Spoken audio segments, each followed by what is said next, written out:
Bueno, en primer lugar, la fundamentación que tiene introducción al conocimiento de la sociedad y del Estado es una materia que, si bien parece histórica, no es una materia histórica en su conjunto, más allá que la gran mayoría de las unidades, podríamos decir todas las unidades menos una, tiene contenido histórico, y específicamente contenido histórico de nuestro país, que es algo que está bueno, sobre todo para conocer la historia y el devenir de nuestra sociedad y de la política de nuestro país. Porque uno después se pregunta, ¿por qué si yo estoy estudiando diseño en indumentaria tengo que estar leyendo historia? Bueno, es un poco para dar un pantallazo y para formarnos como ciudadanos y ciudadanas respecto a nuestra historia argentina.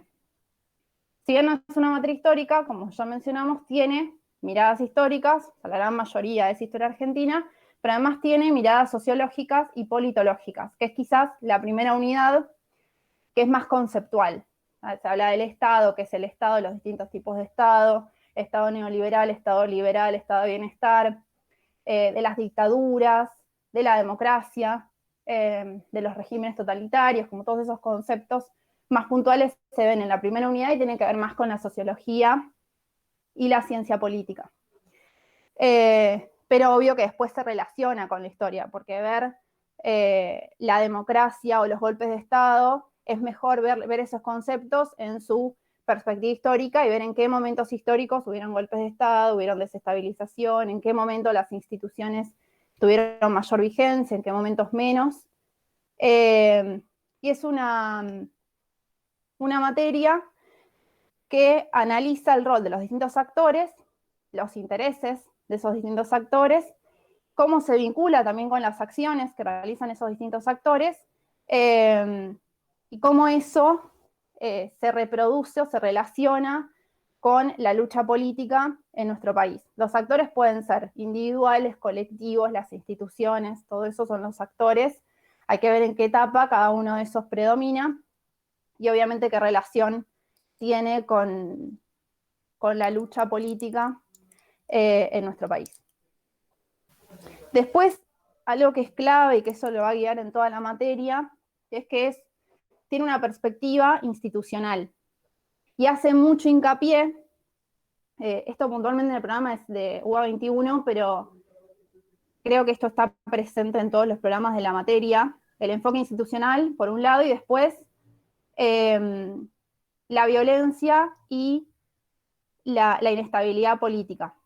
Eso está presente, como con esas dos claves de instituciones, vigencia de las instituciones, cuánta vigencia tuvieron y cuánta no, y la violencia y la inestabilidad política está presente en toda la materia y se puede ver en cada unidad. Ahora después hacemos un repaso en cada unidad y van a ver cómo eso repercute. Que además de esa violencia y esa inestabilidad política, no estuvo presente solamente cuando se conformó el Estado-Nación en 1880, sino que se extendió en todo el siglo XX.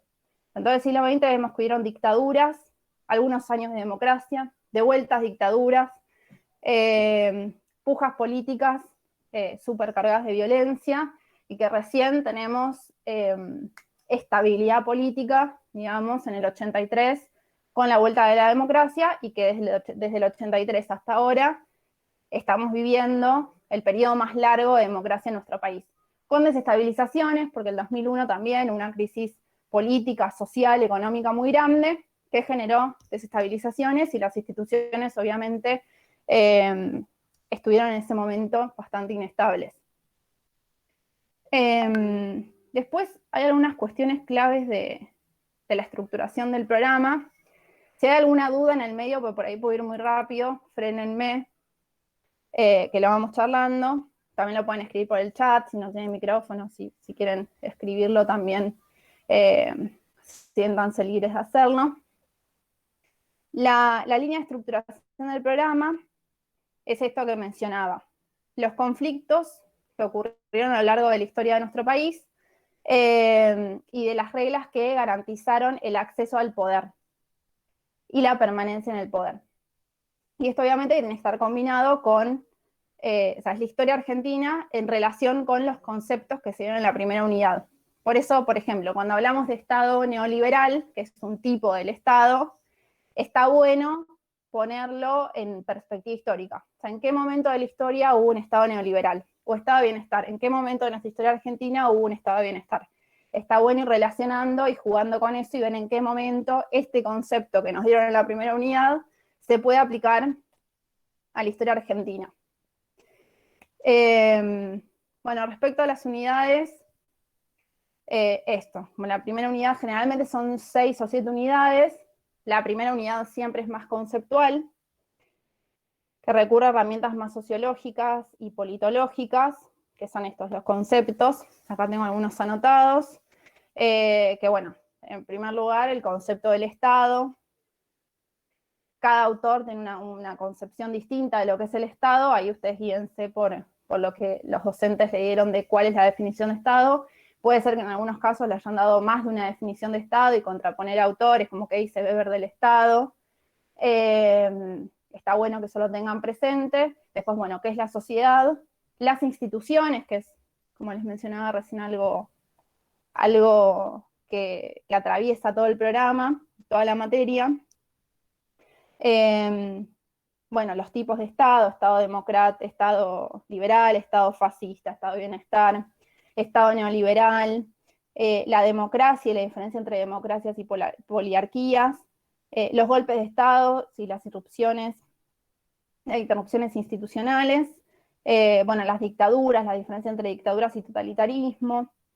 Eso se ve generalmente en la primera unidad y después en el resto de las unidades se ve específicamente historia social y política de nuestro país, que nos sirve, como mencionamos también con anterioridad, para formarnos como ciudadanos y ciudadanas. En esto también vuelvo a seguir súper reiterativa, pero es clave que cuando vean tanto los conceptos, es como la parte más teórica, en algún punto si se quiere, o menos aplicable a la realidad, o más teóricamente, más teórica en términos duros, es clave que eso después lo puedan relacionar cuando vean los casos concretos de la historia. Creo que los finales son múltiple choice, lo cual ayuda bastante, porque por ahí les hacen relacionar un concepto con algún hecho puntual de la historia argentina, y por eso está bueno que lo tengan presente. Así como a través de cada momento de la historia que se va viendo, tener presente estas dos claves, tres claves, los conceptos que vienen en la primera unidad, y después el rol de las instituciones y la violencia y la inestabilidad política. Esas tres cosas van a atravesar todo el programa y lo van a poder localizar a lo largo de el recorrido en la historia que vayan haciendo. Y después creo que también hay alguna unidad, o que se vaya viendo en relación con las unidades, o cuando se hable de historia argentina, que es el contexto internacional. O sea, qué estaba pasando mientras en Argentina, por ejemplo, sucedía la crisis del 2001 o el neoliberalismo en los 90, que es, bueno, el fin de la Guerra Fría, la globalización, el triunfo del capitalismo a nivel mundial. Entonces esas cosas está bueno tenerlas presentes porque ayudan mucho a entender la historia argentina, porque en Argentina se dio determinada situación y no otra. Bueno, está muchas veces relacionado con lo que pasaba a nivel internacional. No sé si hay alguna duda hasta acá. Le aprovecho para tomar un poco de agua.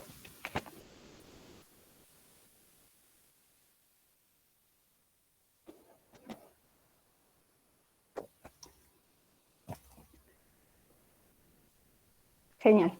Gracias, Martina. Después sí, si quieren hacemos un repaso por las unidades. Yo tengo el programa de UBA 21,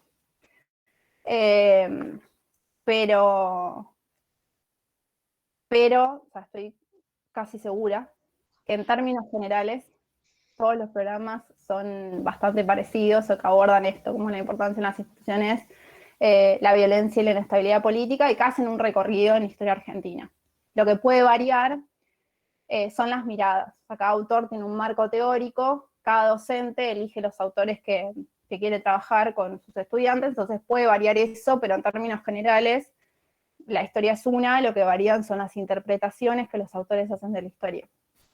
Y obviamente después cada equipo docente elige distintos autores para abordarla. Pero bueno, ¿Te puedo sí, hacer una consulta? sí. Porque esta es una pregunta que lo vinieron haciendo mucho y yo nunca supe cuál era la respuesta certera. Eh, ¿Cuál es la diferencia entre golpe de Estado y dictadura? ¿Cuál es la diferencia entre golpe de Estado y O dictadura? son dos cosas que van de la mano? Son dos cosas que van de la mano. Por ahí la diferencia que les pueden marcar es entre dictaduras y totalitarismo, que ahí sí hay una pequeña diferencia, porque las dictaduras, o sea, el golpe de Estado en sí es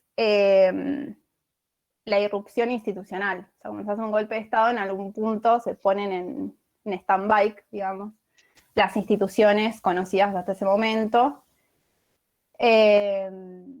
No sé, por ejemplo, tomo el caso más extremo, que es el del 76. En el 76 las instituciones fueron suprimidas, o sea, el Congreso dejó de sesionar, no había presidente, o sea, los presidentes eran de facto, y todo era en algún punto a través del decreto.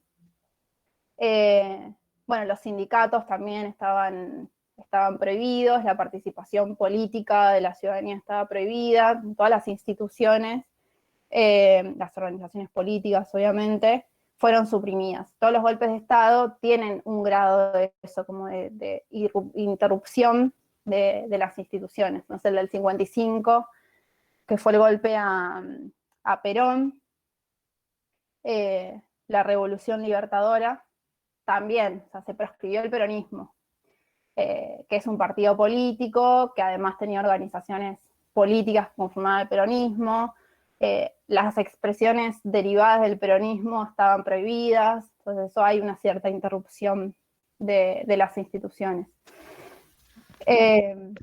No, me quedó clarísimo. Muchas gracias, ¿eh? No. Porque, a ver, estuve en varios Meet y siempre era como que nunca lograba entender. Yo sé que es todo definiciones y uno tiene que aplicarlos en el marco de los contextos históricos, pero nunca llegaba la respuesta del por qué. Ahí está, listo, bueno, muchas gracias, ¿eh? No, de nada. Eso, si va surgiendo cualquier duda también, interrúmpanme.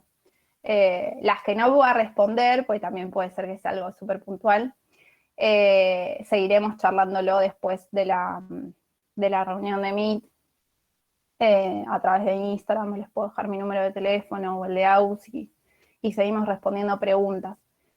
Pero bueno, eso con las dictaduras tiene que ver la interrupción de las instituciones. Y después los totalitarismos, que eso por ahí les pueden llegar a preguntar, que es más en términos europeos, si se quiere, porque acá no hubieron totalitarismos, depende de cada autor, pero hay muchos autores que dicen que acá los totalitarismos no existieron, que el totalitarismo, por ejemplo, un ejemplo muy claro, muy concreto, es el nazismo, que invadió toda la sociedad,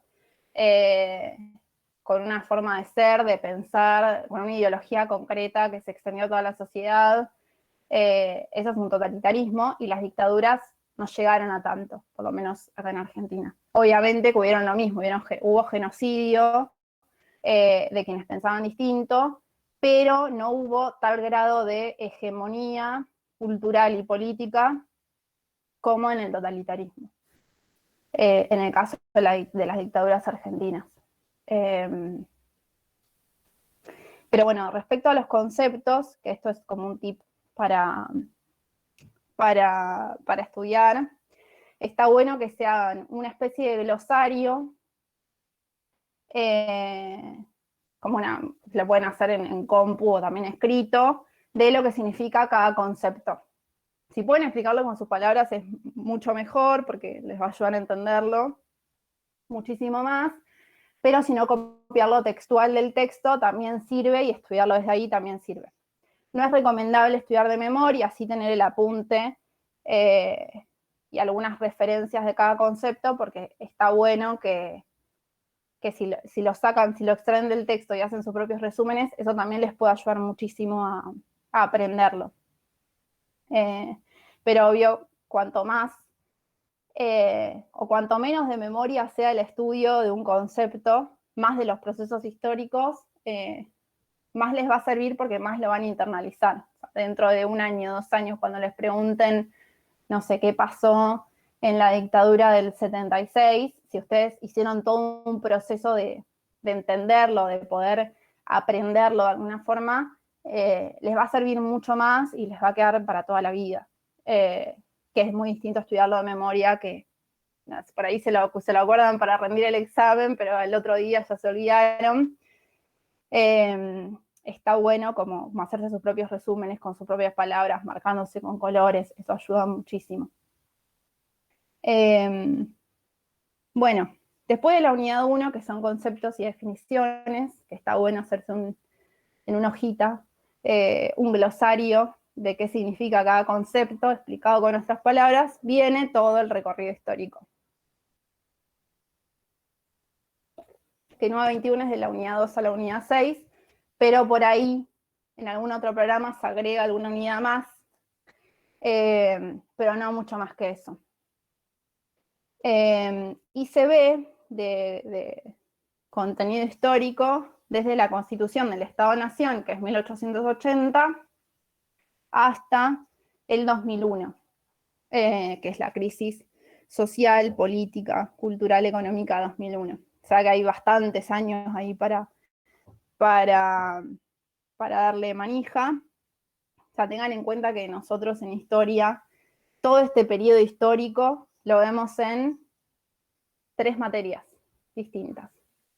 En 2, porque vemos en Argentina 1 desde 1810 hasta 1860-62, Argentina 2 desde 1862 hasta 1916, y después de 1916 a la actualidad lo vemos en Argentina 3, así que son 2 materias para ver lo que ustedes ven en CBC.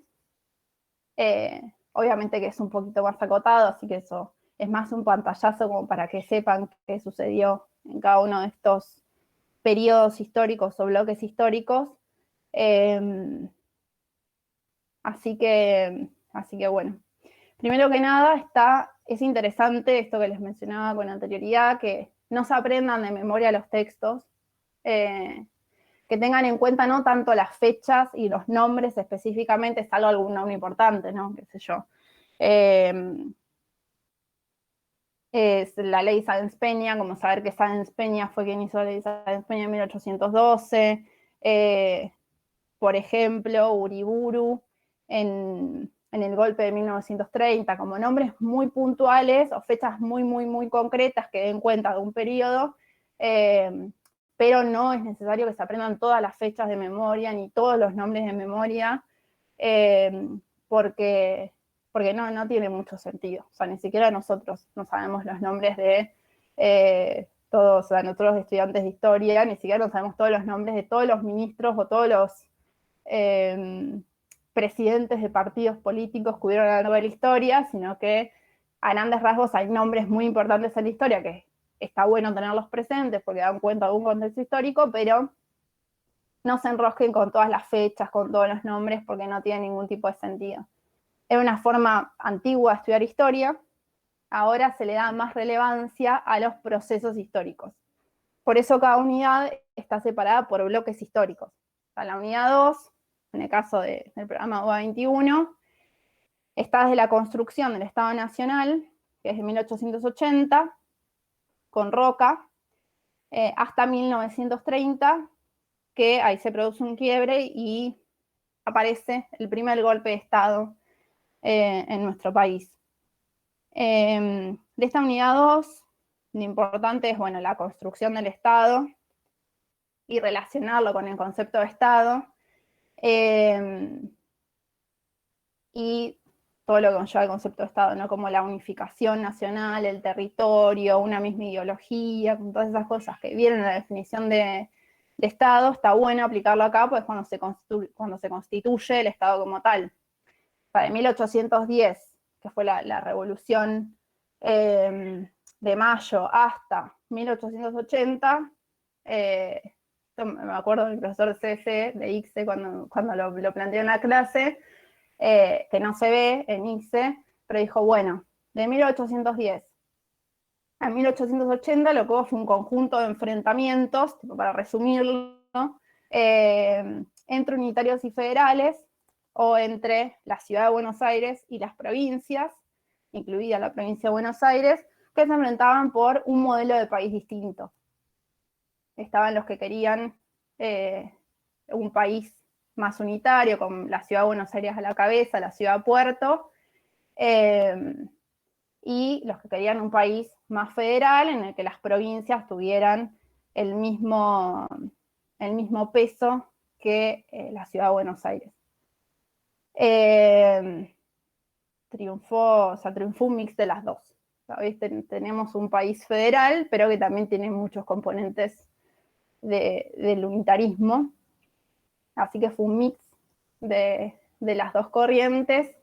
Y hay también un dicho que la casa rosada es rosada porque se unieron los colores de los unitarios y los federales rojos y los unitarios blancos, se unen los dos colores y se forma un rosa, así que la casa rosada sería rosada por el mix por el fin de la grieta entre unitarios y federales, que es mentira porque esa disputa sigue como ayornada en las distintas épocas históricas, pero siempre hay distintos modelos de país que se ve a lo largo de esta materia. Bueno, acá lo importante de la unidad 2 y de la construcción del Estado es eso, o sea, relacionar con la definición de Estado y qué características tuvo este nuevo Estado que se estaba conformando. Qué relación tenían con el mercado mundial, por ejemplo. Después, en los 80, la llegada de una inmigración masiva de Europa, del sur de Italia y del sur de España. Qué rol tuvieron también esos inmigrantes en nuestro país, la conformación de un movimiento obrero, bueno,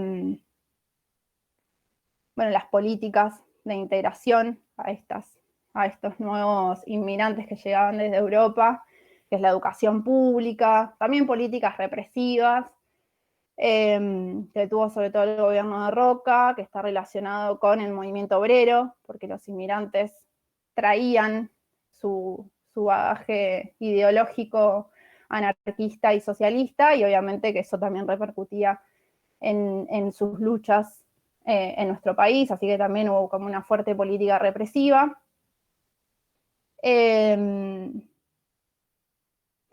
Y después, los disensos que surgen hacia el interior de la élite gobernante o de la clase gobernante, que lleva al primer cambio de régimen en el siglo XX, con la ley Sáenz-Peña en 1812. Y ahí, esa ley Sáenz-Peña de 1812, que es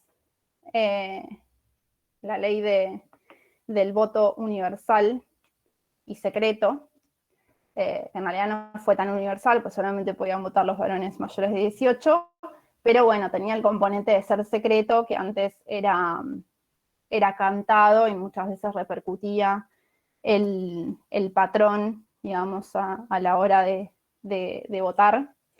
Acá no, al ser secreto, como cada uno podía votar lo que sintiera, lo que quisiera.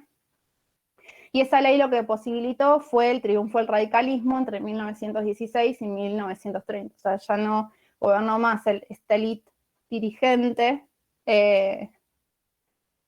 y empezó a gobernar el radicalismo, primero con Irigoyen y Alvear.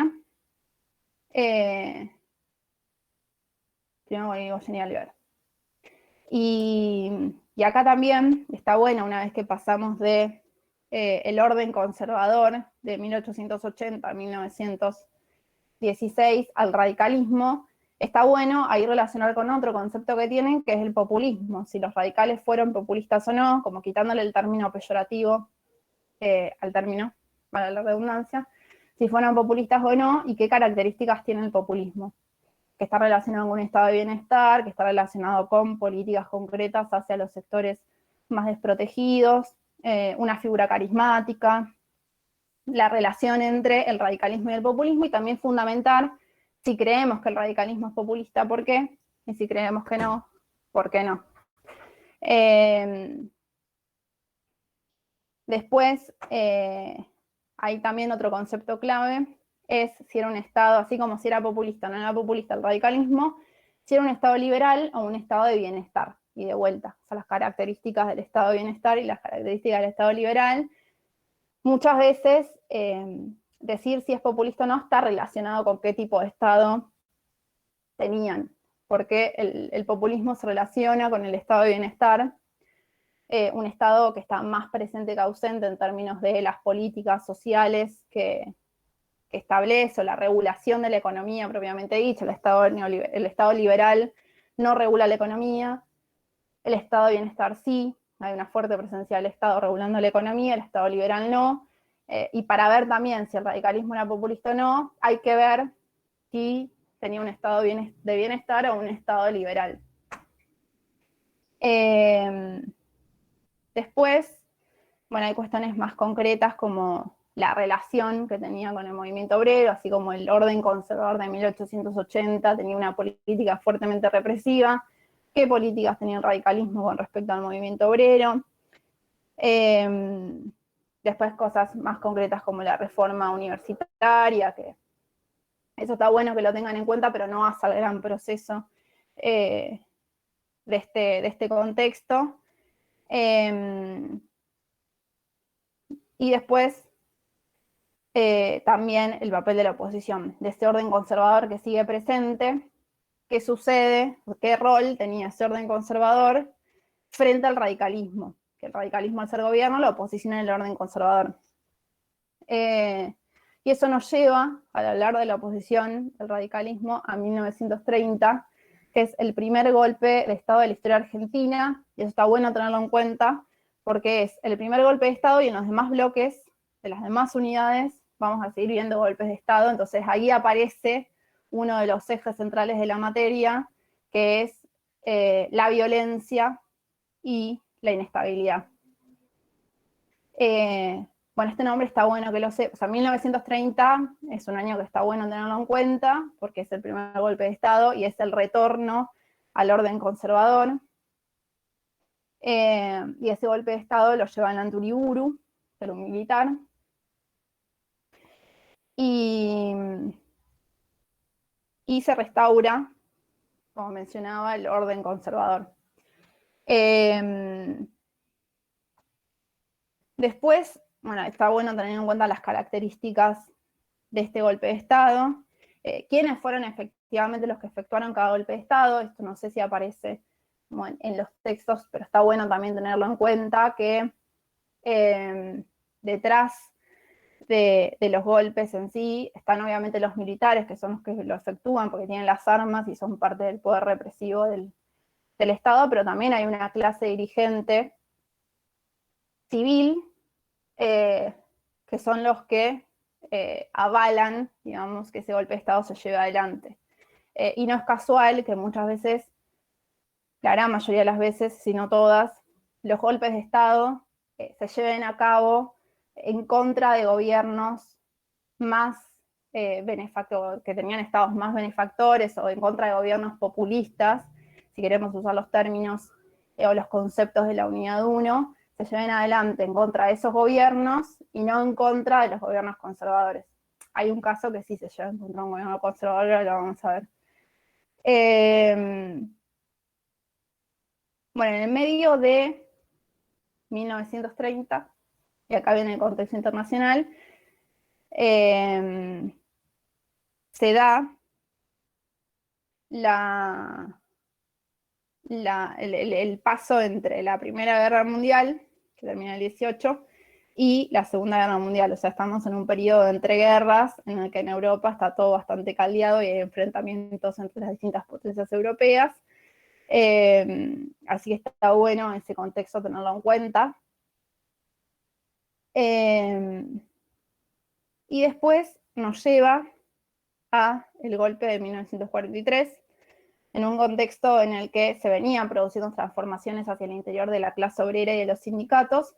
En el 43 es un golpe bastante particular, porque lo lleva adelante una fracción del ejército, o sea, no el ejército en su conjunto, sino una fracción del ejército que era más nacionalista o progresista en algún punto, que es el golpe llevado adelante por el GO, y que dentro del GO estaba Perón, Juan Domingo Perón, que después va a ser presidente electo en el 45, en el 46, y que en ese momento empieza a tener dentro del gobierno del GO un espacio en la Secretaría de Trabajo, la Secretaría de Trabajo y Previsión Social, que luego se va a convertir en Ministerio de Trabajo, y un tipo de políticas a favor de los trabajadores y las trabajadoras, que va a ser lo que los lleva a la presidencia. O sea, venía teniendo políticas como las vacaciones pagas, aumentos salariales constantes,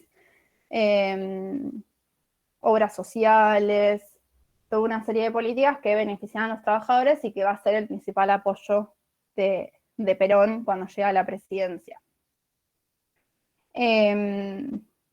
Dentro de este también el bloque histórico, que es la Unidad 3,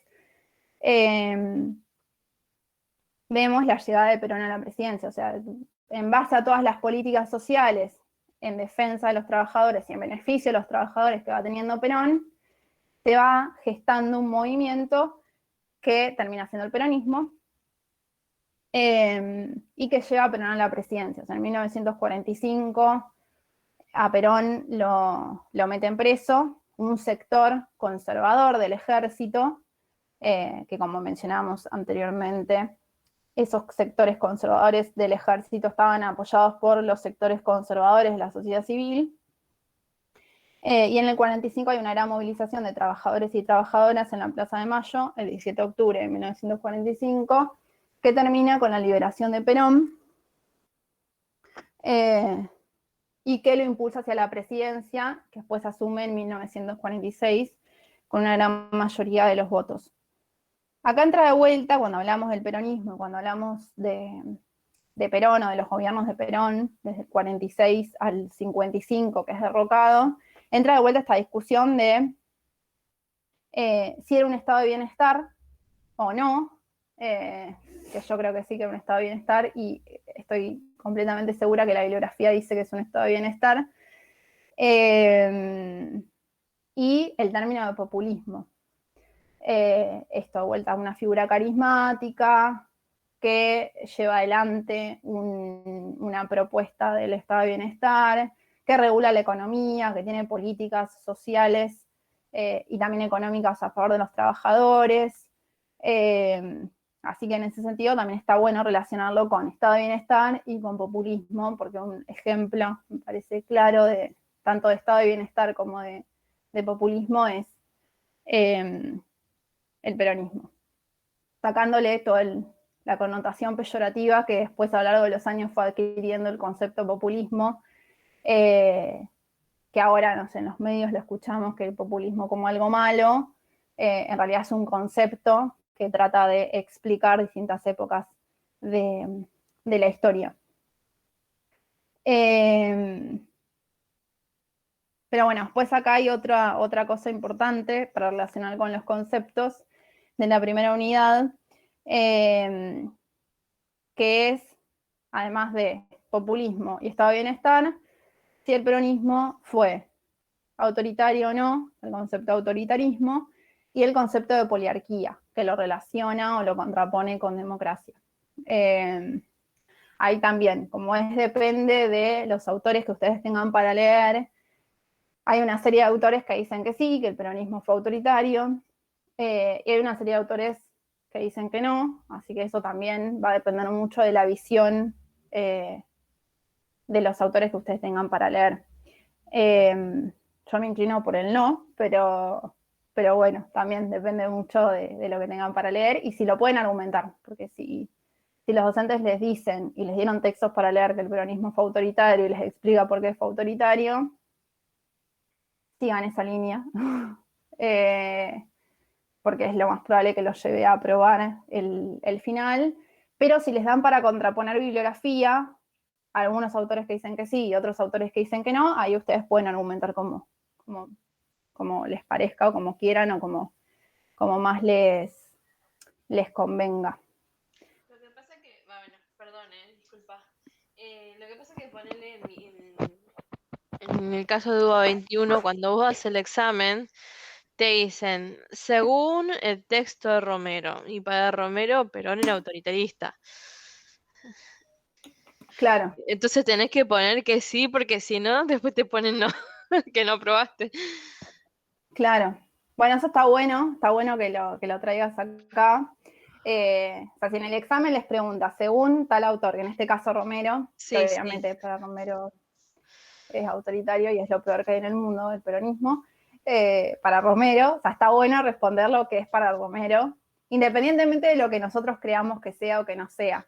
claro, Pero sí. ahí, porque puntualmente les están preguntando para tal autor qué fue el peronismo, entonces es como vos decís, está bueno como Sí, poner lo sí, que el autor dice. porque siempre la mayoría de las preguntas que te dicen, no sé, ponen, según el libro de herramientas, ¿qué pasó en ta, ta, ta? O según Romero en 1900, ta, ta, ta, ta. Sí, viste, siempre es así, siempre de la mirada de cada. Claro, bueno, eso es clave, o sea, hay que responder lo que dicen los textos, o sea, Y porque siempre es, sí, siempre es de la mirada del autor, sí. No, nada, claro. lo que pasa es que viste que uno piensa, bueno, sí, pero no, bueno, es a probar qué va a ser. Sí, sí, total. Sí, eso es recomendable. O sea, más allá de la postura que pueda tener cada uno, de los historiadores con los que esté de acuerdo, eh, o de lo que uno crea que sucedió en base a las lecturas que hace, independientemente de lo que dan en la materia, siempre hay que responder lo que preguntan concretamente. O sea, si es para Romero, si es para Romero, ¿qué fue el peronismo? Hay que contestar, ¿qué dice Romero del peronismo? Eh, yo lo que hacía, no lo hagan, pues si quieren sí, pero no les van a decir nada, era poner abajo como reñoña. Pero bueno, preguntaban como según tal autor que fue el peronismo y yo le contestaba que fue para tal autor el peronismo, pero también les ponía abajo, pero para tal autor el peronismo fue otra cosa.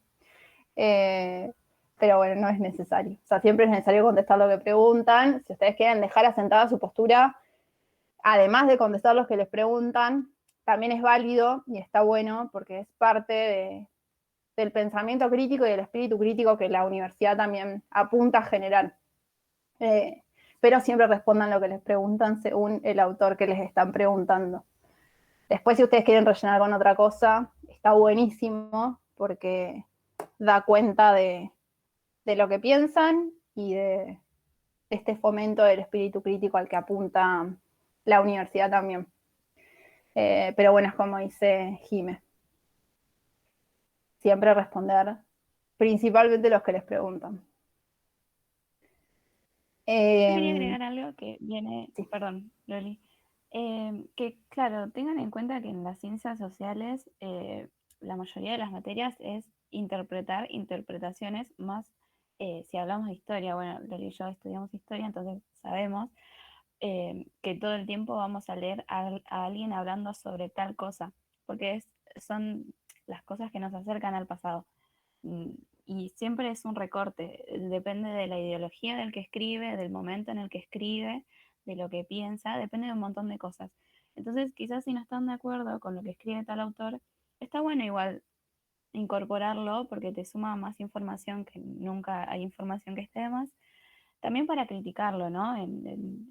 No sé, si quizás leíste antes sobre peronismo y tal mirada y ahora te acercan esta mirada, quizás te sirve también para incorporar información y argumentaciones, pero sí, la mayoría de los exámenes, o sea, es diferente a una ciencia exacta donde tenés que hacer un cálculo y sí o sí lo tenés que seguir tal método. En las ciencias sociales es más dinámico, hay un montón de interpretaciones. Sí, a veces hay una línea que seguir, ciertos autores clásicos que siempre se ven, no sé, pienso en sociología y en Weber, Foucault, Durkheim, Marx, ciertos autores que siempre se ven, pero que igual también hay otras interpretaciones sobre esos, y que en general sí, la pregunta va a decir según tal autor o según tal texto, y bueno, nosotros tenemos que responder en base a lo que leímos.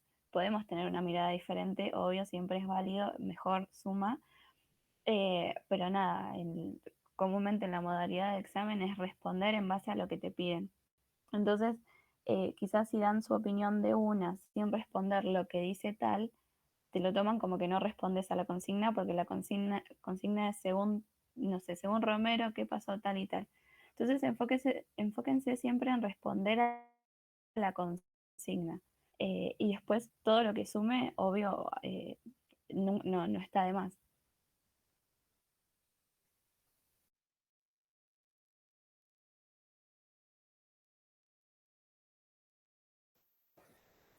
Clave, comparto completamente con lo que dice Aus. Obvio que está bueno, además de los textos propios de la materia, que está bueno tener una materia que hable de historia argentina justamente para conocer lo que pasó en nuestro país, y que además está bueno, yo sé que en Nueva 21 leen mucho a Romero, pero está bueno leer a otros autores, así como si les dieran a un autor puntual, que no en el caso de Romero, como para saber qué dicen, porque es lo que planteaba, o sea, en las ciencias sociales, o en el caso de la historia puntualmente, la historia es una, y después lo que nosotros leemos son interpretaciones que hacen distintos historiadores o cientistas sociales respecto a lo que pasó. Pero la forma de comprender, de entender o de explicar qué fue lo que pasó es distinta en distintos autores, porque cada autor, cada historiador es una persona, es un sujeto que tiene ideología, que tiene, no sé, la vida que le pasa por encima, un marco teórico concreto. Por más que la historia sea una, quien cuenta la historia siempre va a estar, o esa historia que se cuenta siempre va a estar atravesada por el marco teórico que esa persona adoptó, sea, no sé, positivismo, marxismo, bueno, liberalismo, también desde una perspectiva nacional y popular, revisionismo, como eso va a depender de qué se cuente de la historia. Así que está bueno eso, o sea, que respondan sí o sí lo que les preguntan de según tal autor que fue tal cosa, pero si le quieren agregar su propia postura, además de responder lo que dijo el autor, es válido, y está bueno que suceda porque eso fomenta el espíritu crítico y la subjetividad de cada persona.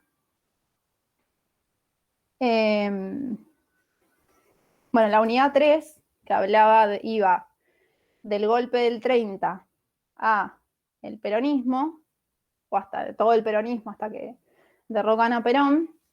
La unidad 4 va desde el 55 hasta 1973. Y se inaugura la unidad 4 con otro golpe de Estado. Sabemos en la unidad 3 que ya vieron dos golpes de Estado, uno conservador, que fue el del 30, y uno más progresista, si se quiere, que fue el del GO, el del 43. Y en el 55 hay otro golpe de Estado, que es el que derroca a Perón. Esto un poco como lo que habíamos dicho cuando hablamos del golpe del 30, o sea, siempre, o en términos generales, porque el del GO fue un golpe con características distintas, pero tanto el golpe del 30 como el del 55, como el del 66, que lo vamos a ver en un ratito, como el del 76, son golpes conservadores, y que están apoyados por la sociedad civil conservadora, que generalmente son las clases más altas de la sociedad. Así que eso está bueno también tenerlo en cuenta. Y de vuelta, así como en la unidad 3 hubieron dos golpes de Estado y estuvo marcado por la inestabilidad política y por la violencia, porque son enfrentamientos entre dos sectores de la sociedad, en el golpe del 55 también, otra vez violencia e inestabilidad política. Y este golpe puntualmente tiene, como preguntaba Jimé anteriormente, respecto a los golpes de Estado, o qué eran los golpes de Estado. Acá se ve claramente la interrupción de algunas instituciones o de algunas formas de ser de la política y de la sociedad argentina, como por ejemplo la proscripción de un partido político y de todo lo que tuviera relacionado a ese partido político, que era el peronismo. No se podía decir la palabra Perón, no se podía decir Evita, no se podía decir peronismo, como todo lo que hiciera el mundo del peronismo estaba proscripto, y te podían meter preso, digamos, por encontrarte o militando dentro del peronismo o pronunciando palabras relacionadas al peronismo. Estaba proscripto y no podía existir directamente. Se intentó eliminar un partido político, que después vamos a ver que no lo lograron, pero el golpe de Estado del 55, que es la Revolución Libertadora, tuvo ese objetivo, como eliminar un partido político, y con ello, no solamente simbólico, sino eliminar todas las políticas que ese partido político había llevado adelante cuando fue gobierno. Entonces, de vuelta volvieron las políticas represivas, también políticas en contra de los trabajadores, políticas más en términos conservadoras, como vimos en los 80, que era más una cuestión de represión a los trabajadores. Eso volvió con el golpe del 55.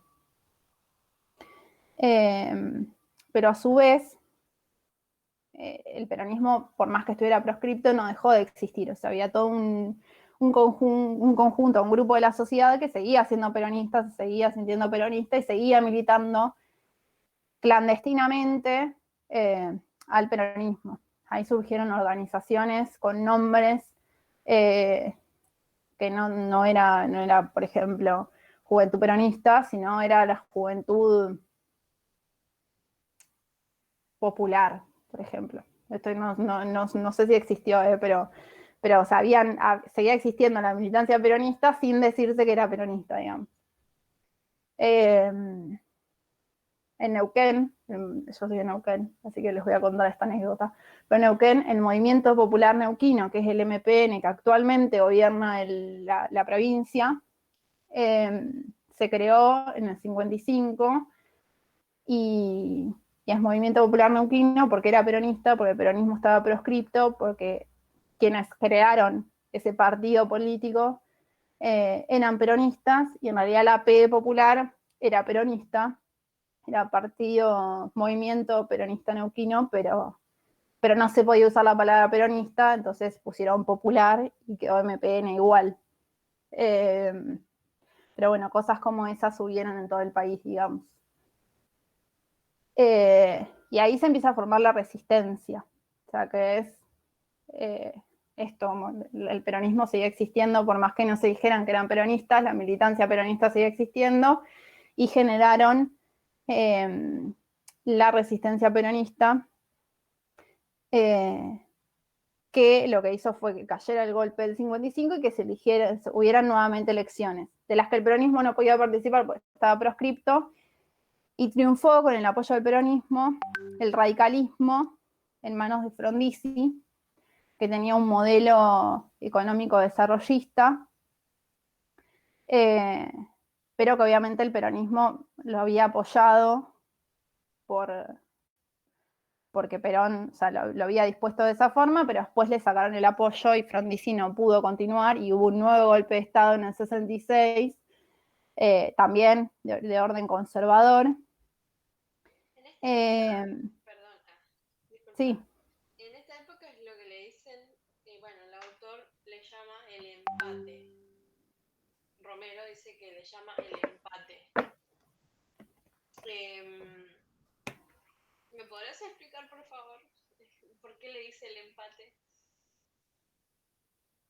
Buena pregunta. Yo creo, o sea, tendría que leer a Romero, porque dice eso. Después, si querés, pasame el texto bien, así lo leo y te puedo responder concretamente. Te digo más o menos lo que yo pienso para... Dale. Le dicen empate porque es como que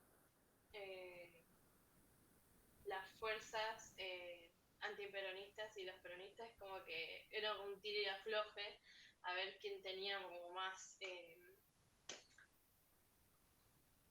representación en el país o algo así, puede ser.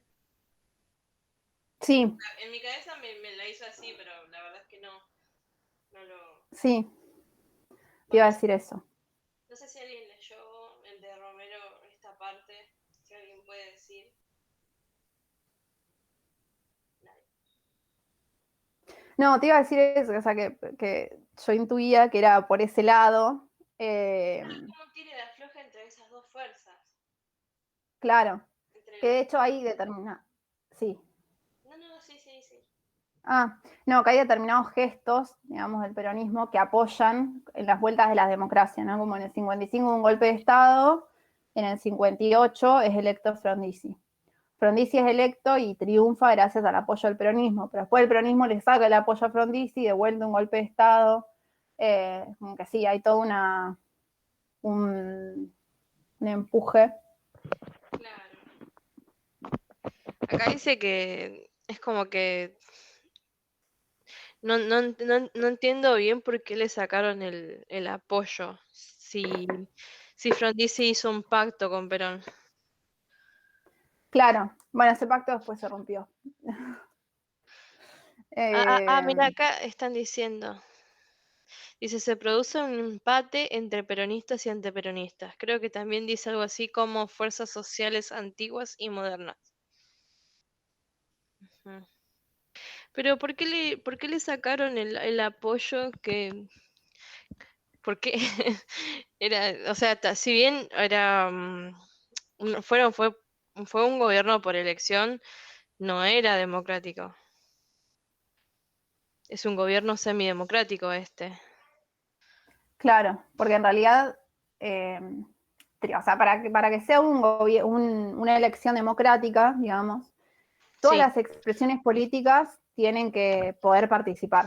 O sea, si el peronismo no podía participar, así como otra fuerza política, ¿no? Si el radicalismo como partido político estaba proscripto y no podía participar, si, no sé, el Partido Comunista estaba proscripto y no podía participar, no la vuelve muy democrática porque, ¿sabes? Se está yendo elecciones sin quizás la fuerza mayoritaria del país. Por más que no fuera la mayoritaria, pero hay partidos políticos censurados o proscriptos, entonces es medianamente democrático, porque está faltando un partido político que no puede participar porque no lo dejan, digamos. sí. Eh, Muchas gracias. Disculpa que te... no, no. Disculpa No, que no, te... está bien. Lo que pasa es que a mí me gusta mucho escuchar y preguntar porque siempre me quedan un montón de dudas y a la hora del examen es como que... ¿Y por qué pasó eso? No, está Pero, perfecto. pero muchas gracias por ayudarme. No, de nada. Ustedes pregunten todas las dudas que tengan y después eso, puede ser que capaz que al no haber leído específicamente el texto de Romero que ustedes leyeron, por ahí no pueda respondérselas ahora, pero después puedo leer el texto de Romero y se las puedo responder mejor cuando terminemos el Meet. Tipo mañana cuando lea el texto se las puedo responder mejor. Pero está bueno que participen y que pregunten todas las dudas que tengan. Pero sí, sale empate, yo también entendía algo así, como era el tira y afloje entre peronistas y antiperonistas. De hecho, el peronismo siguió proscripto hasta el gobierno de Ilia. Hasta después del golpe, en realidad, se levantó. Hasta después del golpe de 66, que se levanta la proscripción del peronismo. O sea, Frondizi no levantó la proscripción del peronismo tampoco, entonces ahí también, como es muy probable que el acuerdo entre Perón y Frondizi haya sido bueno. O sea, te apoyamos en esta elección, o sea, Frondizi gana con el apoyo del peronismo, pero después el gobierno de Frondizi fue un gobierno sin el peronismo, o sea, sin las reivindicaciones y las políticas propias del peronismo. Entonces en algún punto también le sacan el apoyo por eso. Como, no sé, si el día de mañana uno vota a un gobierno que tiene determinado proyecto político, después ese proyecto político no se cumple, por ejemplo el menemismo, que llegó al gobierno en los 90, con el 89, con la estructura del peronismo y que después hizo todo lo contrario a lo que uno esperaría que haga alguien que es peronista. Y ahí, o sea, un gran sector del peronismo le gritó el apoyo a Perón. Ya había muerto hacía algunos años, 20 años, un poco más, pero grandes sectores del peronismo le quitaron el apoyo a Menem. Pero también en parte es por eso, como el acuerdo entre Frondizi y Perón no se cumplió, entonces le quita el apoyo.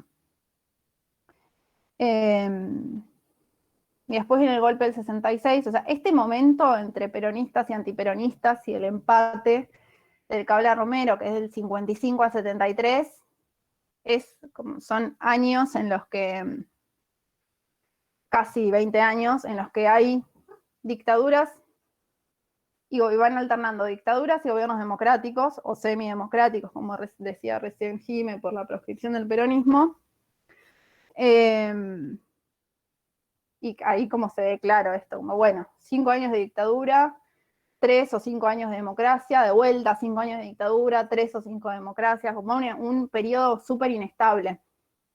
Y ahí volvemos de vuelta a la estabilidad o no de las instituciones, a la violencia, a la inestabilidad política. O sea, es un momento histórico en el que se ve súper claramente, por más que existió en todos los periodos históricos, la inestabilidad política.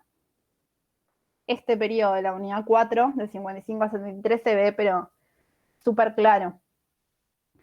Bueno, después con el golpe del 66, o sea, toda la resistencia peronista que se fue conformando desde el 55 hasta esa época, y también el movimiento obrero que venía bastante convulsionado y revolucionado, y ahí tenemos el Cordobazo en el 69, a eso hay que sumarle contexto internacional de la Revolución Rusa, la Revolución Cubana, por ejemplo, todo lo que estaba pasando en América Latina, que también terminó generando como toda una efervescencia en la resistencia peronista, en la juventud, que hizo posible que se levante la proscripción del peronismo, que Perón pueda retornar a Argentina, y también que el peronismo vuelva a ganar, no de la mano de Perón, porque Perón seguía en Madrid, pero sí de la mano de Cámpora en el 73, que era una persona, una figura que representaba a todo eso que se había estado gestando desde el 55 hasta el 73, toda la resistencia peronista, la juventud, que fue también nutriéndose de ese contexto de inestabilidad política, de instituciones endebles, y también de todo el contexto internacional de la Revolución Cubana, del Cordobazo, que un poco ese gobierno que duró 3 meses, que fue conocido como la primavera camporista, representaba a esos sectores más quizás de la izquierda peronista.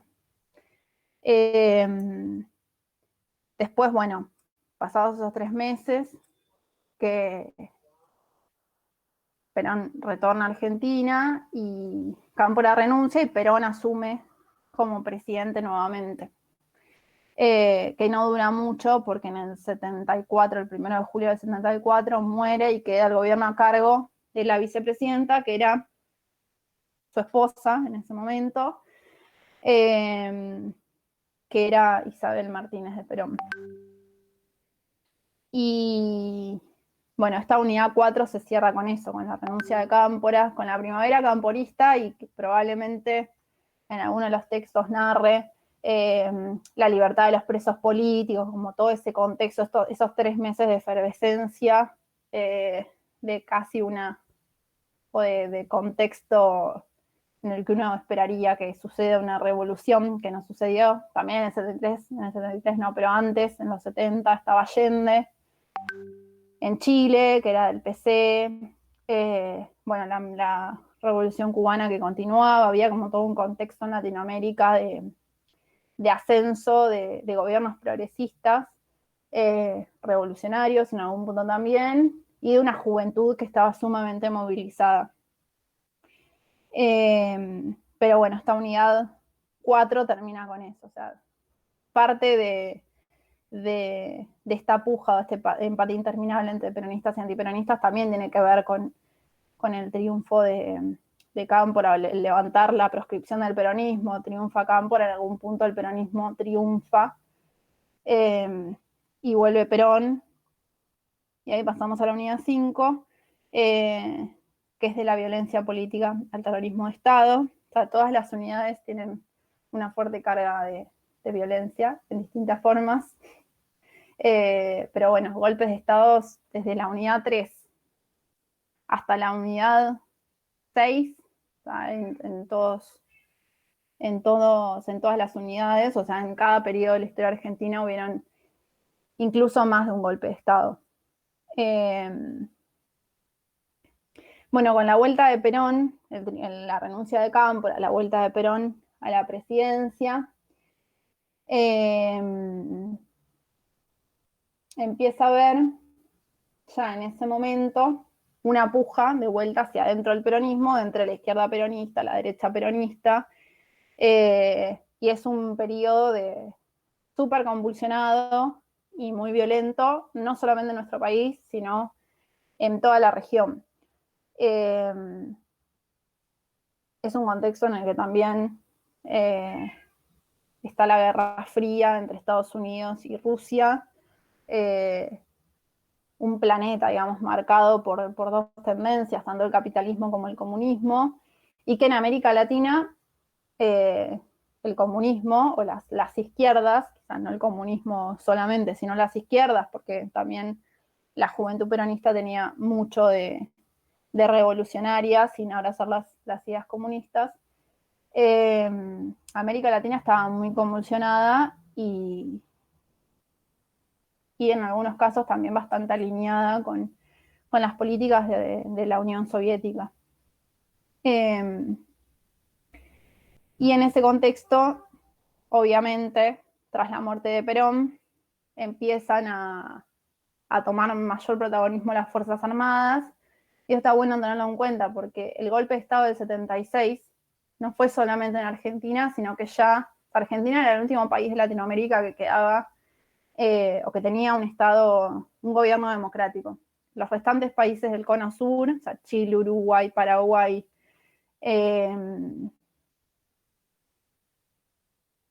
Colombia no, pero bueno, el Cono Sur, Chile, Uruguay, Paraguay, Bolivia, ya tenían gobiernos de facto, obviamente con la injerencia de Estados Unidos, porque la formación de los militares latinoamericanos en los 70 era de la Escuela de las Américas, ahí Estados Unidos había financiado, digamos, la formación de los militares y también el armamento de los propios militares para poder llevar adelante distintas dictaduras en América Latina. Así que bueno, en los 70 ya en todo el continente había empezado a haber una fuerte presencia de los militares, y en Argentina terminó en el 76, ya previamente con la AAA, que perseguía fracciones más de izquierda del peronismo en un gobierno democrático. O sea, existía la AAA, que eran fuerzas paramilitares, muchos de ellos también exmilitares o expolicías o también policías y militares, que perseguían a todo aquel que piense distinto, pero ya hacia adentro del propio peronismo. O sea, no era una discusión entre peronismo y oposición, sino hacia adentro del mismo peronismo también había una persecución bastante grande. Y bueno, en el 76 se perpetúa el golpe de Estado en Argentina, ya en otros países de Latinoamérica, como decía, se habían derrocado a los gobiernos populares. En el 73, cuando Cámpora estaba asumiendo, se estaba derrocando a Allende, por ejemplo, en Chile. Y esto, o sea, más allá de los textos, probablemente lo hayan visto en el secundario o lo hayan escuchado, pero el golpe del 76, a diferencia de los otros golpes de Estado, fue el más sangriento de nuestra historia. O sea, terminó con un saldo de 30.000 personas detenidas, desaparecidas, muchas de ellas jóvenes, o sea, estudiantes, y muchas de ellas de las universidades públicas, de nuestra universidad también, y también trabajadores muy jóvenes. Hubo un genocidio, eso ténganlo en cuenta en el texto, porque puede ser que el autor que lean no diga que es un genocidio, porque hay definiciones conceptuales de genocidio y algunos autores dicen que sí, otros autores dicen que no, así que eso ténganlo presente. ¿Qué dice respecto al genocidio el autor que leen? Y además también, además de ese saldo de argentinos y argentinas desaparecidos, desaparecidas, también fue el momento en el que se instauró un plan económico neoliberal. Y ahí viene de vuelta las definiciones de Estado neoliberal, o esta contraposición entre Estado neoliberal y Estado de bienestar. Pero bueno, fue en el 76, o durante la dictadura militar, que se empezó a instaurar una política neoliberal, no solamente en Argentina, sino también en todos los países de Latinoamérica, que después se abrieron las puertas al neoliberalismo y que después se termina instaurando en los 90. Pero bueno, además, cosas puntuales del golpe del 76 fue la guerra de Malvinas, que fue un gobierno de facto que intentó como ganarse popularidad de la población a través de una guerra que ya estaba perdida desde el comienzo, o sea, una guerra medio inventada contra Inglaterra, que terminó también con la vida de más de 600 argentinos. Y obviamente que es algo que sigue vigente, ¿no? O sea, la soberanía sobre Malvinas, nosotros seguimos diciendo que las Malvinas son argentinas porque efectivamente lo son, en términos geográficos, las Malvinas son argentinas y en términos también de soberanía política lo son. Pero bueno, nos enfrentábamos contra una potencia económica, militar, que era Inglaterra, que además ya tenía un gobierno neoliberal, que era el gobierno de Thatcher. Así que fue medio una guerra perdida desde el principio. Por más que los medios de comunicación intentaron, como todo el tiempo, decir que íbamos ganando la guerra hasta el último momento, cuando en realidad no estábamos en condiciones materiales de afrontar una guerra de esas características. Y bueno, también la derrota de la guerra fue lo que terminó de generar el quiebre en la dictadura y que se pueda llamar elecciones democráticas. Quizás por primera vez después de lo que vimos en la Unidad 4, de ese empate interminable entre los peronistas y antiperonistas y esta democracia medias, quizás sí, o sea, en el 83 se abre por primera vez un llamado a elecciones democráticas plenas. El peronismo no estaba proscripto, el radicalismo tampoco, no se puede llamar elecciones democráticas, no había ningún partido político proscripto. Y ahí pasamos a la Unidad 6, que ya acá se abre el periodo democrático más largo de nuestra historia.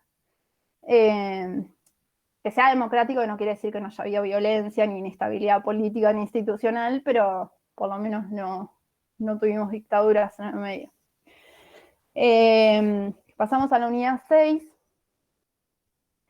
y que va de 1983 al 2001, que es la política argentina también en el cambio del mundo. Primero eso, en el 80 primero se abre la transición democrática, ¿no? Triunfa el radicalismo con Alfonsín, que es conocido como el padre de la democracia, justamente por eso, pues fue el primer presidente democrático después de tantos años de dictaduras o de intervalos entre dictaduras y gobiernos democráticos a medias. Se abre todo el debate en torno a la cuestión de derechos humanos, el juicio a las juntas, que fue también con Alfonsín, la CONADEP. Pero bueno, ahí se abre todo un debate de los derechos humanos que sigue hasta la actualidad, porque en ese momento estaba o predominaba la teoría de los dos demonios, que es muy probable que eso sí lo tengan en los textos, en los que se planteaba que en los 70 había habido una guerra entre dos sectores igualmente peligrosos, si eso lo dice el texto, díganlo así. Pero en realidad, con el pasar de los años, o sea, esa teoría de los dos demonios que se empieza a plantear en el 83, recién entrados en la democracia, empieza a ser cuestionada con el pasar de los años, sobre todo a partir de los 2000, pues en realidad no hubo una guerra.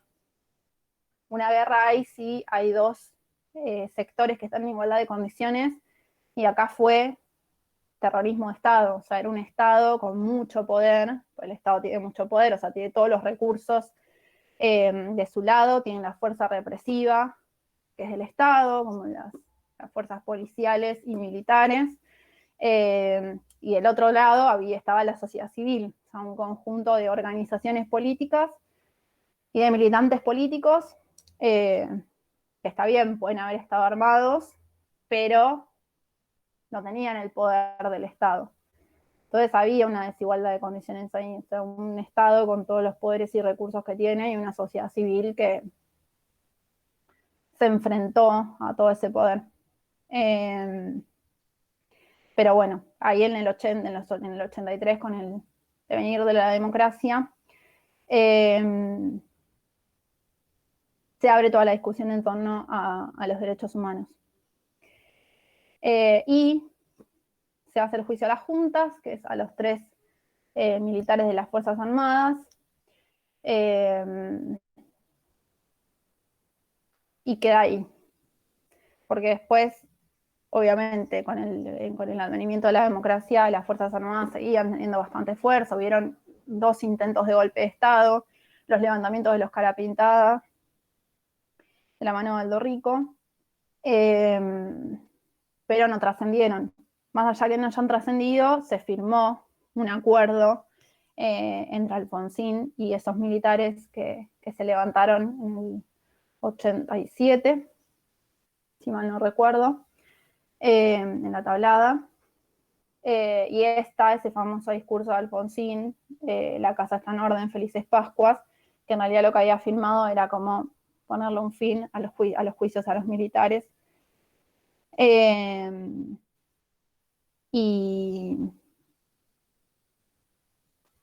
Y nada, ponerles un fin a los juicios a los militares.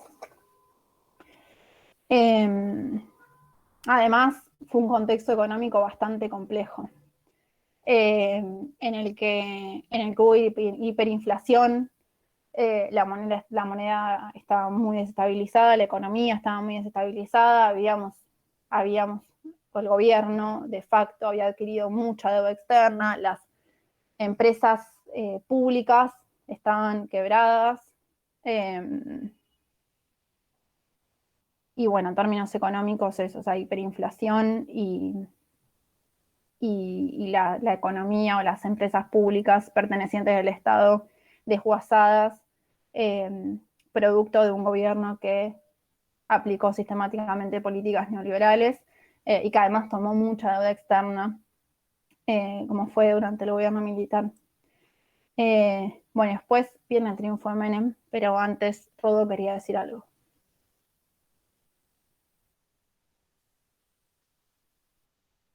Que quería aportar un poco al tema de la teoría de los dos demonios, que vos decías que los guerrilleros estaban armados, qué sé yo, y todo eso, ¿no? Bueno, que las leyes no solamente aplican para en términos de paz, sino también en la guerra hay leyes. Están todo lo que es el derecho humanitario, que no se puede disparar a civiles y todo eso. En este sentido, la junta militar no respetó ninguna ley, ni en paz ni en guerra, digamos. Suponiendo que era una guerra, todo eso tampoco respetó ninguna ley en este sentido y por eso también se lo juzgó porque no respetaron nada, básicamente. No hubo norma a la hora de hacer lo que hicieron y bueno, por todo lo que hicieron justamente no terminaron como terminaron y ellos son el demonio porque eran el Estado, eran quienes tenían que regular esa situación, eran quienes tenían que darle un marco legal a toda esa situación de violencia, que fue un momento de mucha violencia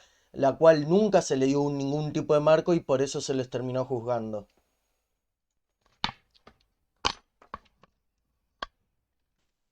Sí, total, re de acuerdo.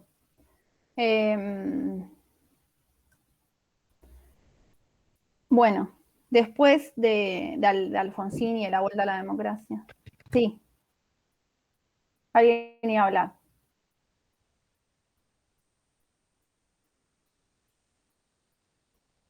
No, bueno. Sigo y después, si hay alguna duda, obviamente, podemos seguir charlando. Acá, antes de Rodo, Edison había escrito que llegó un toque tarde. No te preocupes, estábamos haciendo un repaso sobre lo que era ICSE, pero lo que le decíamos a los chicos es que cuando termine este Meet, con Agus les vamos a dejar nuestro contacto para que cualquier cosa, cualquier duda puntual que surja, que nos escriban, porque lo que decíamos era que al haber tantas cátedras y tantos equipos docentes distintos de ICSE, por ahí los textos variaban, más allá que la historia sea una, pero las perspectivas que cada autor tiene sobre los textos varían y que por ahí podemos abordarlos mejor si ustedes nos pasan el texto que les genera dudas y lo charlamos como asincrónicamente, digamos. Después del Meet, ustedes nos escriben, nos pasan los textos y nosotras les respondemos esas dudas. Y bueno, después de Alfonsín, de la hiperinflación, de toda la situación de deuda, de toma de deuda, de situación económica acuciante, digamos, que nos había dejado un gobierno de facto, que además eso, porque no fue un gobierno electo democráticamente y destruyó en términos económicos el país, además de obviamente destruir a toda una sociedad, porque los desaparecidos aún una gran mayoría de ellos seguimos sin saber dónde están y muchos de ellos tuvieron hijos e hijas durante su detención ilegal y tenemos a las abuelas de Plaza de Mayo todavía reclamando y buscando a sus nietos, que ahora ya deben tener más de 40 años, así que imagínense si no es un tema que sigue vigente. Y pasamos de Alfonsín a Menem, al menemismo. Y acá vuelve de vuelta el tema del populismo y de la democracia devengativa. O sea, si fue el menemismo realmente populismo o no, y por qué. Y de vuelta la distinción entre estado de bienestar y estado neoliberal. Que el menemismo, o sea, apoyado sobre el peronismo, como decíamos antes, llegó al gobierno, pero la verdad que su programa social, político y económico fue muy distinto al del peronismo de los 40, 50.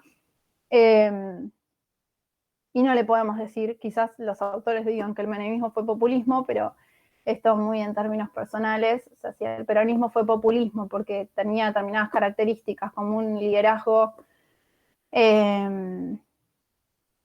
marcado, carismático, que Menem también lo tuvo, pero después hay ciertas políticas emparentadas al estado de bienestar que el menemismo no lo tuvo, y tampoco podemos decirle a cada cosa que surge que es populismo, pues si no el populismo pierde significado. Pero si el autor dice que Menem fue populista, ustedes digan que fue populista. Bueno, el programa neoliberal, esta diferencia entre estado de bienestar y estado neoliberal, y el programa que tuvo el menemismo, que fue marcadamente neoliberal, en un contexto en el que había caído el muro de Berlín, la Unión Soviética se había destruido, digamos, había quedado los países por separados, se había triunfado el capitalismo a nivel mundial, todo el contexto de la globalización, momento buenísimo para que las políticas neoliberales surjan en Latinoamérica y en todo el mundo como lo hicieron. Que tiene que ver con las privatizaciones masivas que hubieron durante el menemismo. O sea, la dictadura lo que había hecho era desguazar todas las empresas estatales que queden completamente vacías, pocas caras vacías. Y el menemismo lo que hizo es, bueno, las empresas estatales no sirven, generan pérdidas, hay que privatizarlas, entonces una privatización masiva. La desregulación económica, la apertura de las fronteras, que empezaron a ingresar un montón de productos importados en detrimento también de la producción nacional. Bueno, las sucesivas reformas, la reforma a la Constitución del 94. Y después todo este contexto del auge del neoliberalismo y de políticas el ajuste lo que generaron fue una fuerte crisis, un gran porcentaje de la población bajo la línea de pobreza, y de vuelta el radicalismo gana las elecciones con la alianza, con la Rúa a la cabeza, y ese gobierno no termina muy bien. Menem ya había instaurado la convertibilidad, que era el dólar 1 a 1 con el peso, para que eso se pueda mantener. El gobierno tenía que tomar deuda externa para poder mantener las divisas en paridad, o sea, el peso valía menos que el dólar, pero para que el peso pueda valer más del dólar, pueda valer igual que el dólar, había que tener muchas reservas de dólares en el Banco Central, y eso se generaba con la deuda externa. Estaba pidiendo préstamos para poder mantenerlo, así que la deuda externa se elevó muchísimo más. Y con el gobierno de la Alianza, en el 2001, la convertibilidad llega a su fin, lo que produce es un desajuste en la economía, la deuda externa ya por las nubes, y están estas famosas imágenes de las cacerolas, de los caceroleros, cacerolazos. Caceroleros son las personas de los cacerolazos, en los que se junta una gran parte de la población que está bajo la línea de pobreza. Bueno, los famosos saqueos, en los que la gente no tenía para comer y saqueaba para robar comida. Y a eso se le suma una clase media que, esto ya durante el gobierno de Duhalde, un gran porcentaje de la clase media que pierde todos sus ahorros. O sea, ya como el fin de la convertibilidad, como ya no, ya la paridad peso-dólar 1 a 1 había llegado a su fin, todos los que tenían ahorros en dólares son pasados a pesos, y pierden un gran poder adquisitivo. Además, está el corralito, que permite no poder, que lo que permite o lo que imposibilita es que aquellos que tuvieran ahorros en el banco los puedan sacar, pierden un montón de plata quienes tenían ahorros en los bancos, entonces genera toda una situación de crisis generalizada en la que no solamente están los sectores más bajos de la sociedad, sino también las clases medias, y eso produce, acá vemos de vuelta, bueno, violencia por parte de la sociedad. Está bueno para ilustrar que busquen videitos en YouTube, que eso se ve súper claro.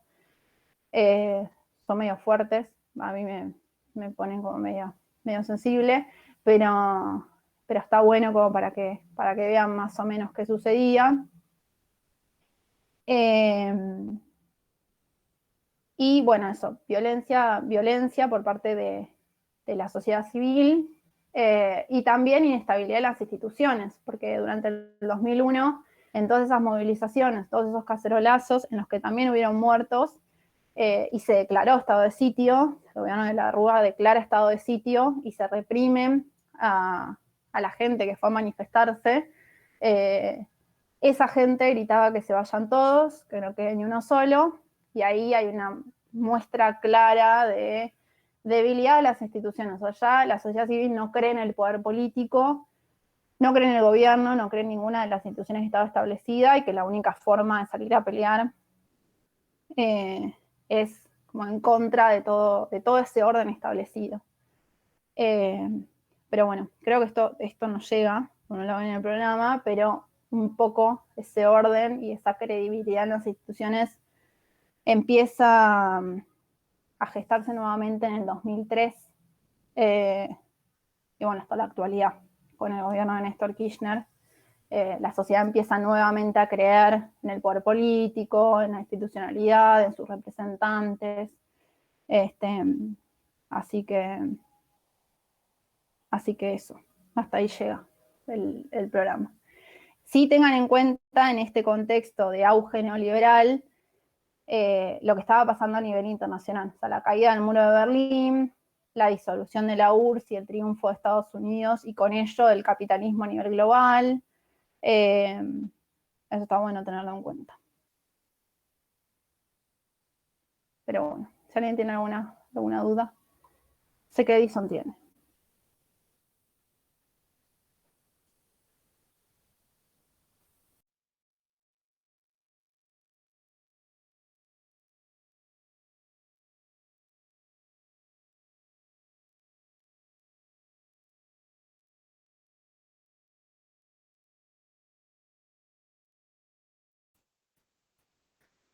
Si no, ahora con AUS les pasamos nuestros números y nos pueden mandar al WhatsApp si les quedó alguna duda puntual, tipo capaz que ahora no les surge, pero mientras siguen leyendo les surge alguna duda, o les quedó alguna duda de esto, o lo que sea, nos pueden escribir al WhatsApp. Les vamos a pedir el texto que les genera dudas para que nosotros los podamos leer, y en base a eso les vamos a mandar una respuesta.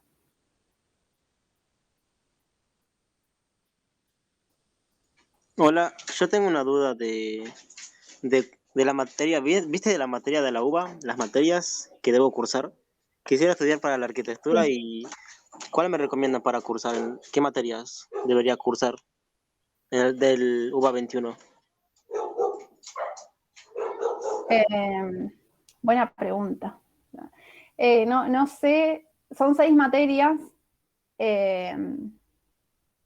No sé.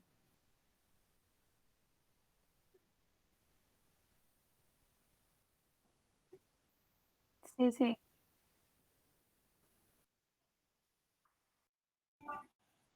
Yo estoy haciendo diseño indumentaria, tengo el mismo CBC que vos, excepto porque yo tengo semiología y vos tenés filosofía.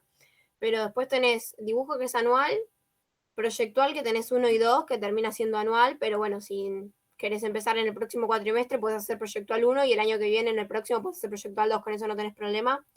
En cambio con dibujo sí, es anual, tenés que inscribir al principio del año.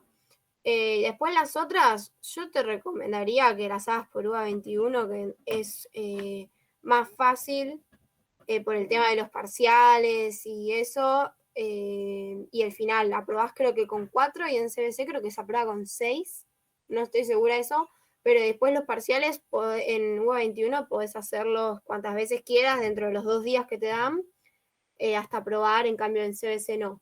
Pero bueno, después si hay cosas que te cuestan por ahí, con un profesor en CBC es mejor, por ejemplo matemática, por ahí es una materia bastante complicada si no sabes mucho, pero igualmente dijeron mucho que en CBC, en matemática, muchas cátedras no estaban dando clases virtuales, entonces como que terminaba haciendo lo mismo que UBA 21, entonces por ahí lo mejor sería hacer por UBA 21 y con un profesor particular si es que podés.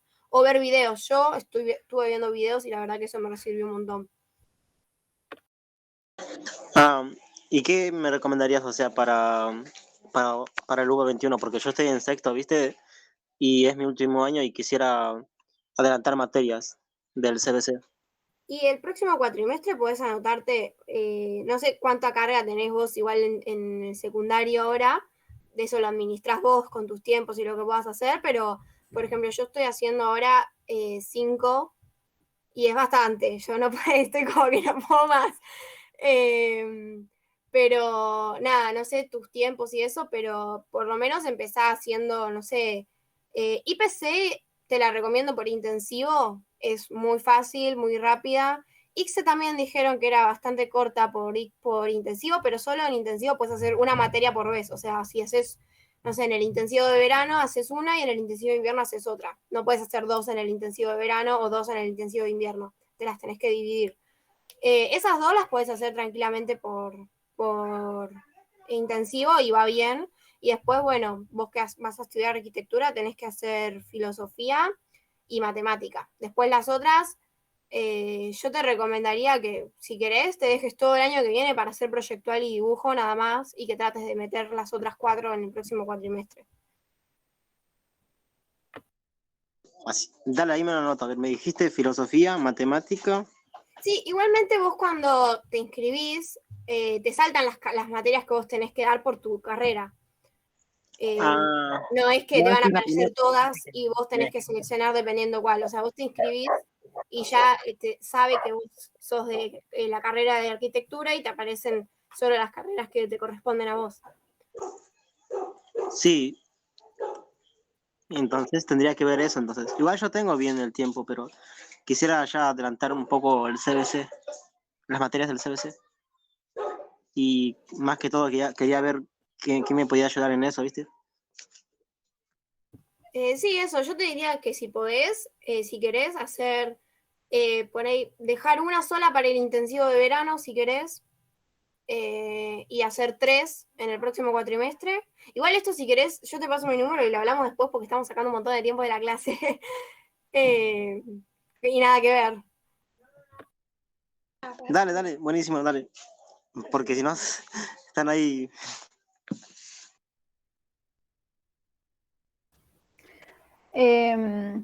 Agrego algo para quienes sean de FADU, que por ahí los pueden ayudar mejor, pues justo Agus, Rodo y yo somos de historia, de filosofía y letras, nada que ver, dos mundos completamente distintos, para que sigan en Instagram al módulo, que son compañeros nuestros de FADU, que militan en la facultad de FADU, que también estudian arquitectura y diseño, la gran mayoría de ellos, así que si necesitan una mano más específica de las carreras de FADU para que les consulten a ellos, que obviamente que van a estar súper dispuestos a darles una mano.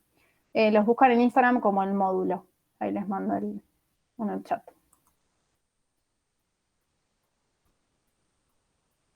Ahí está. Gracias, Aus. Aus, ahí ATR. Gracias, De nada. Y ahora les pasamos nuestros números con Aus. Por eso, si tienen alguna duda puntual de ICSE para que nos consulten. Y podemos seguir charlando por ahí. Si siguen avanzando con las lecturas o si también de acá notaron algo y se dieron cuenta que les quedó ahí medio en el aire, para que nos pregunten por WhatsApp.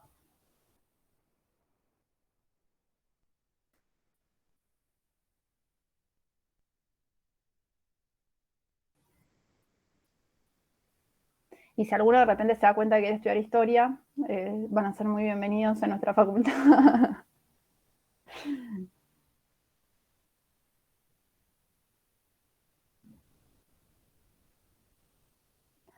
También eso, si no, porque por lo que vi que son de BETE, de Psico, bueno, de FADU, de farmacia, también, o sea, tenemos compañeros y compañeras que están en todas las facultades, así que si nos quieren escribir para preguntarnos algún contacto, algún compañero, alguna compañera de sus facultades específicamente, también escríbanos por eso que los contactamos con ellos. Ya cuando entren a la carrera o por ahí ahora, alguna materia muy específica de CBC que esté súper relacionada con la carrera, también escríbanos que nosotros los contactamos con los compañeros y compañeras de cada una de las facultades.